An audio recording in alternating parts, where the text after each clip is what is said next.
មិនបានថ្ងៃនេះអាត្មាព្យាយាមមើលរហូតអំពីទស្សនៈរបស់លោកសាស្ត្រាចារ្យសម្បូរមនរាហើយក៏មានការសោកស្ដាយអាឡោះអាល័យយ៉ាងច្រើន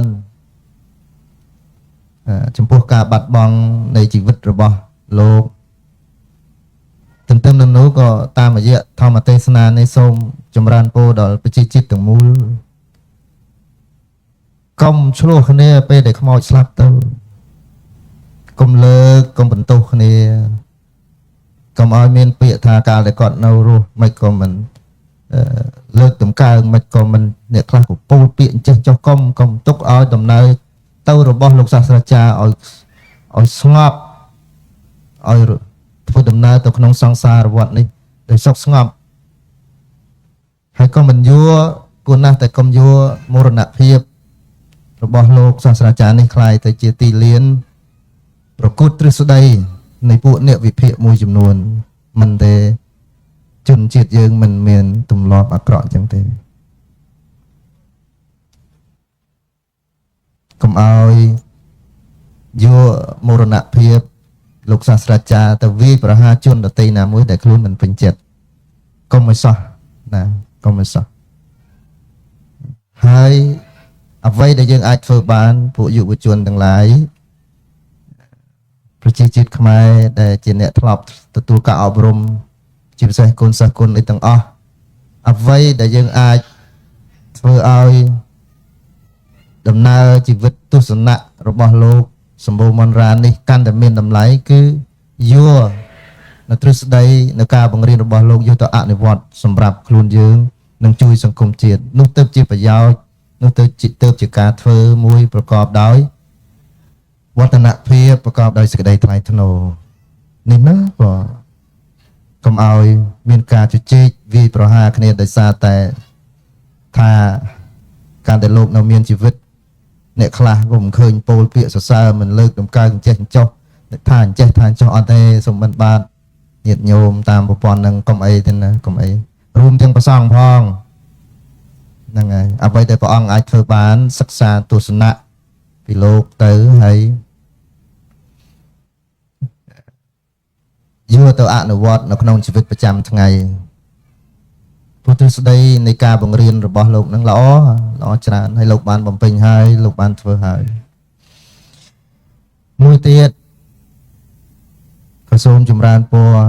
ដល់ញាតិញោមពុទ្ធបរិស័ទនៅក្នុងនគរកម្ពុជាដែរជនជាតិយើងនេះមានទម្លាប់ល្អមួយគឺពេលដែលស្លាប់នរណាម្នាក់ជាញាតិក្តី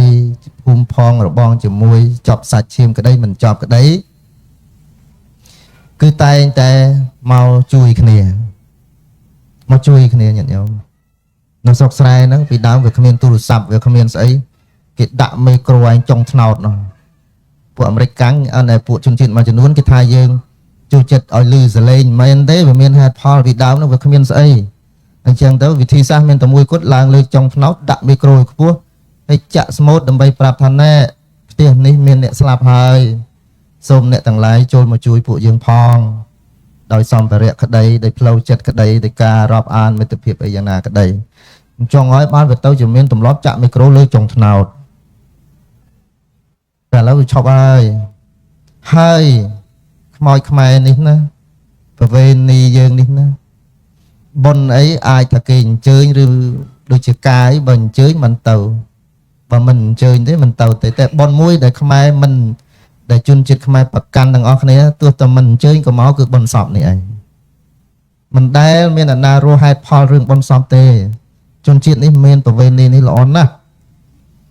ហើយមរណភាពរបស់ជនជាតិយើងណាមិនមែនជាមរណភាពនៃជនជាតិខ្មែរនេះមិននាំមកនៅបណ្ដាសាហើយក៏មិននាំមកនៅពោះជ័យដែរវាគ្រាន់តែជាសច្ចភាពនៃជីវិតទេមរណភាពនៃជនជាតិខ្មែរនេះណាគ្មានมันអាចបង្កវិនាសកម្មឬក៏អពមង្គលដល់នរណាម្នាក់ឡើយគ្មានឆុងគ្មានអីទេជនជាតិយើងនេះមិនចេះឆុងទេជាប្រវេណីមួយដែលល្អប៉ុ ប៉ុន្តែប្រមាណឆ្នាំចុងក្រោយនេះទស្សវត្សនេះខ្មែរបានប្រកាន់យកប្រវេណីជឿជំនឿមួយដែលមិនត្រូវទៅតែសោះធ្វើឲ្យសង្គមយើងមានអរិភាពនឹងគ្នា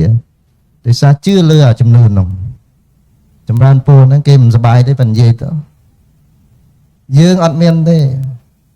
មរណភាពនៃសត្វលោកនេះមិននាំមកនៅបណ្ដាសាដល់បុគ្គលណាមួយទេហើយក៏មិនអាចឲ្យពូជ័យទៅដល់បុគ្គលណាមួយដែរវាគ្រាន់តែជាសច្ចភាពនៃជីវិតតែប៉ុណ្ណោះបើគ្រួសារគ្នាបាត់បង់ហើយហេតុអីបានសាកសពនោះហេតុអីបានមរណភាពនឹងទៅបង្កវិនាសកម្មដល់បុគ្គលដទៃទៀតវាអត់ទេពេលនេះជាពេលដែលគ្រួសារនៃសពត្រូវ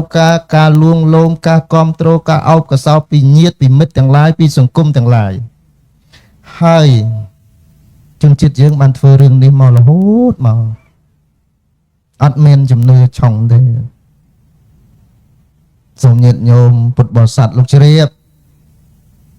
ប៉ុន្តែជាអកុសលប្រមាណទសវត្សរ៍ចុងក្រោយនេះជំនឿនេះក៏បានកើតរាលដាលនៅក្នុងសង្គមយើងធ្វើឲ្យមានអរិភាពផ្លូវចិត្តថាកាលបុណ្យអ្នកខ្ញុំទៅជួយជ្រោមជ្រែងសពបែបយ៉ាងដោយសារតែជំនឿនេះធ្វើឲ្យបុគ្គលលែងហ៊ានទៅជួយគ្នាការជួយគ្នាមិនអាចនាំមកនៅវិនាសទេការជួយគ្នាមិនជាអំពើអកុសលណាញាតិញោមជាអំពើកុសលសង្កហៈទានមយៈពយៈវេចាអដ្ឋចរិយាเป็นសំខាន់ពេលស្លាប់នេះជាពេលដែលមនុស្សត្រូវការជួយជ្រោមជ្រែងខ្លាំងណាស់ផ្លូវចិត្តសំខាន់អញ្ចឹងច្រើនពោបញ្ជាក់មកវិញណាញាតិញោមសង្គមយើងលះបង់ដល់ជំនឿនេះ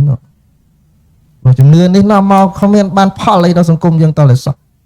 នាំមកនៅការបែកបាក់នាំមកនៅការអោនភាពដល់សង្គមយើងផ្លូវចិត្តគ្រួសារមិត្តភាពការងារអីទាំងអស់ត្រូវជឿលើអំពើល្អហើយយើងមិនដែលទៅប្រកាន់ជំនឿហ្នឹងទេពីអើយមកនោះអ្នកខ្លះចង់មកតែមិនហ៊ានមកឮថាគេដេញលៃទៅឯងវាឆុងចំអ្នកស្លាប់ពុទ្ធធម៌ហើយជំនឿនេះមិនល្អញាតិញោមពុទ្ធបរិស័ទនៅនគរកម្ពុជាជប់ជឿទៅបើថាវាឆុងឲ្យមកឆុងអាត្មាម្នាក់ឯងមកមិនទៅព្រោះទាំងសកម្មភាពទាំងឡាយណាដែលនាំមកនៅអមិត្តនៅភាពអមិត្តជាអំពើអកុសលជាអំពើអកុសលអញ្ចឹងញាតិញោមព្រោះពេលនេះជាពេលដែលត្រូវការបំផុតហើយតាមរយៈការជួយជ្រោមជ្រែងគ្នានេះវាធ្វើឲ្យសង្គមរបស់យើងនឹងនៅអោបកសោបគ្នាជួយគ្នាផ្លូវចិត្តគ្នាឲ្យបានរឹងមាំត្បិតអីគ្រួសារនីមួយៗនឹងមានញាតិដែលនឹងត្រូវលាចាកលោកនេះទៅ